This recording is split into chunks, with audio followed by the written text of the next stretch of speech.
อ่ะสินเจ้าพี่น้องเอ้ยทักทายสวัสดีโอ้ผู้ใดเม่นยังมาอีกแล้วพี่น้องเอ้ยเนาะผู้ใดเม่นยังมาอีกแล้วแต่ละมือแต่ละเว้นนี่หัวข่อยจิเจ็บน้ำจุบเจ้าแหละพี่น้องเอ้ยเนาะเม่นแนวบ่เม่นเม่นแนวอื่นมาก็ได้พี่น้องเอ้ยเนาะอ่ะจังไดก็เม่นมาแล้วพี่น้องไอเวียดสิขออาสาขออนุญาตตอบให้เด้อคลิปนี้ก็ฝากบอกในพ่นอยู่เด้อฝากถามในพ่นอยู่เด้อู้ฝีหาคนเอ้ยมันเป็นแนวอันชีวิตจิตเจอเดี๋ยวนี้ล่ะเนาะยามพ่อแม่อยู่เฮือนละตื่นก็สายเนาะยามพ่อแม่ไปให้ไปหน้าไปนอนก้นให้ไปนอนก้นมันอยู่ให้อยู่นาแล้วเนาะตื่นแต่4 โมงพุ่นโยมันตื่นมาเฮ็ดฝีหาไปซังแต่เช้ากะกระดอเนาะ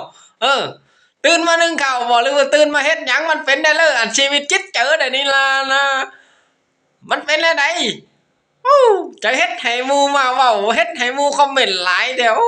ตายเลยน้องเอ้ยเออคลิปนี้ก็บ่าวรถเพิ่นได้ฝากคอมเมนต์มาให้เว้านี่ได้